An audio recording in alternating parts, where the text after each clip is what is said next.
అంటే ఇది ఎట్లుందంటే శరీరంలోంచి వెళ్ళిపోతాడు కదా, జీవుడు వెళ్ళిపోయినాక వారి కర్మానుసారం బట్టి యమలోకమో దేవలోకం పోతుంటే అప్పుడు వాడు అంటాడు అనమాట, అరే నాకు కొంచెం మాట చెప్పకపోతుంది, ఒకవేళ నాకు చెప్తే నేను దాన్ని కంపల్సరీగా చేసి నేను తెలుసుకుంటుంటే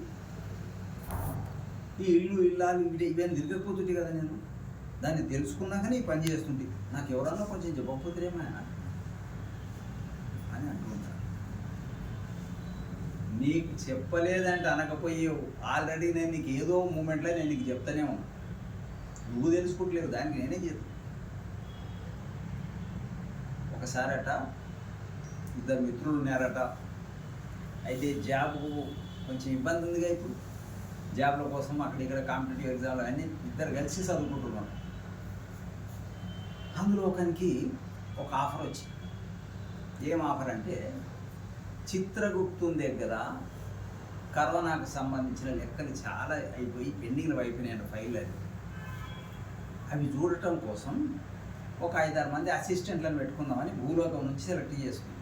మ్యాథ్స్ వచ్చిన ఆ 5-6 మందిలో వీడిని సెలెక్ట్ చేసిన ఒకరు వీడాడ అపాయింట్మెంట్ అయినా అనుకోండి, అపాయింట్మెంట్ అయ్యాడు అక్కడ. మళ్ళీ ఇద్దరు ఈవినింగ్ కలుసుకున్న ఫ్రెండ్స్, వరే నాకు జాబ్ వచ్చింది, నాకు ఏమిట్లా అంటే ఏమి లేదు, చిత్రగుప్తుడు ఉన్నాడు కదా, ఆ లెక్కలు అవన్నీ చూసుకున్నాక 10 మంది అపాయింట్ అయినా మేము, నువ్వు లేకపోతే మరి అయితే అవుతుంటే మేము 10 మంది డైలీ వస్తున్నాం. ఒక్కొక్కసారి వర్క్ హార్డ్ ఉంటే మేము అక్కడనే ఉండవలసి ఉంటుంది. బాగా సంపాదించిన వాళ్ళు నిజాము మనకు లేకపోయా, సరే అక్కడ ఏం చేస్తాము అన్నాడు. ఏం లేదు, ఎవడెవడు ఎప్పుడు తెచ్చిపోతారో ఆ లెక్కలన్నీ మనం చిత్రగుప్తునికి అని చిత్రగుప్తుడు యముల వారికి ఇచ్చేస్తాం. ఇది ఎవడెవడు ఎప్పుడు చేస్తాడో లెక్క కదా, మనల్ని మన పేరు ఉంటుందేమో కదా అంటే ఉంటుంది. మరి కొంచెం నాకు చెప్పడం ఆయన ఉంటుంది ఇదే ఆడంటాడు, ఆడ నుంచి ఇప్పుడు చెప్పి నీకు ఉండదు, కానీ నేను నీకు ఒక లెటర్ వేసేస్తా, లెటర్ సెల్ ఫోన్ లేవన్నమాట, లెటర్ వేస్తా అంటే ఒక లెటర్ రాసి నేను గుర్తుపడతాను.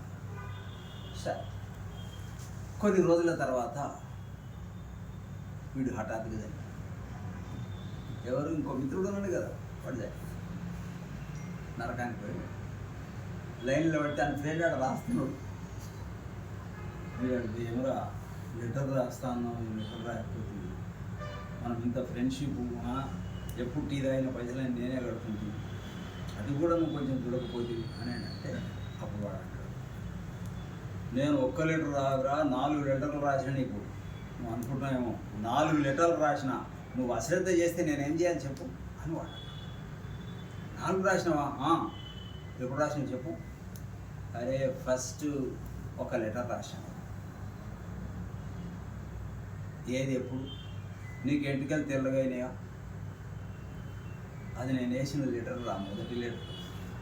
వెంట్రుకలు తెల్లగైతే నువ్వు ఏం చేసినావు, డై వేసుకొని దాన్ని కవర్ చేసుకున్నావు, కానీ నా సందేశాన్ని పట్టినావు అని పట్టలేదు గొప్ప. అది అవును నిజమే. 2వ లెటర్ ఎప్పుడు వేసినావురా?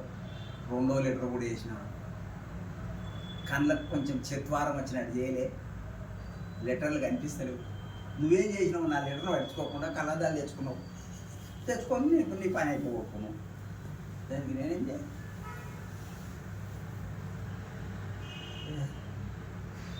నేను అప్పుడు కళ్ళకి చిత్వారం వచ్చినప్పుడన్నా నువ్వు తెలుసుకోవాలి కదా, తెలుసుకోలేదు.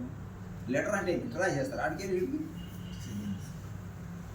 మరి 3వది ఇప్పుడు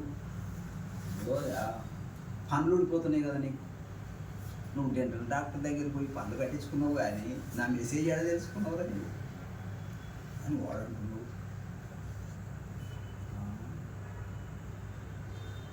4వ మెసేజ్ ఎప్పుడు ఇస్తుందా? 4వ మెసేజ్ ఎప్పుడు ఇస్తుంది?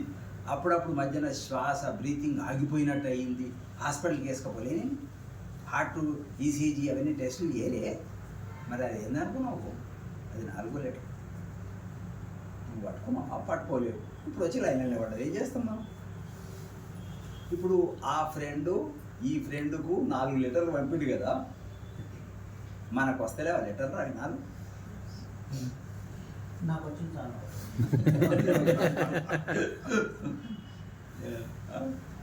మనం వాటిని పట్టించుకుంటున్నామా? ఏం లేదు. కనుక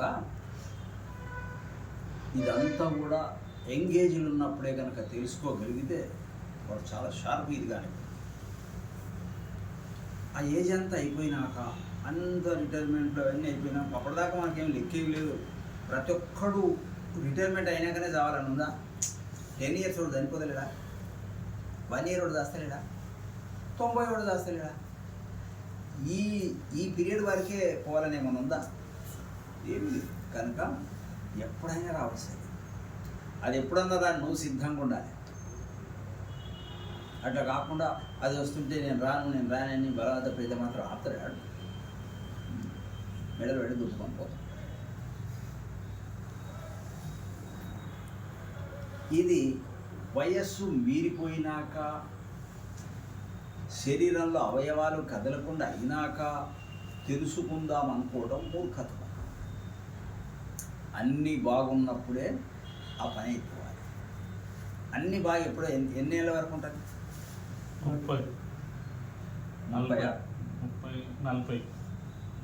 40 ఏళ్ళ పర్ఫెక్ట్ ఉంటుంది. 40 ఏళ్ళ దాకా ఎవరికి ఏ రోగాలు రావు. అంత బాగానే ఉంటుంది. జిమ్ పోకున్నా సరే, ఏది పోకున్నా సరే అంత బాగా. 40 తర్వాతనే ఉంటుంది సంగతి అంతా. అందుకని ఈ లోపుగానే పని అయిపోయేటట్టు చూడాలి. ఒకవేళ మిస్ అయింది, కొంచెం ఎక్కువ అయింది, ఏమి దిగులేమి లేదు. ఇప్పుడు కూడా మనకు చేతిలో ఉంది లేదా? ఇప్పటికైనా ఉంది, ఇప్పటికైనా చేద్దాం.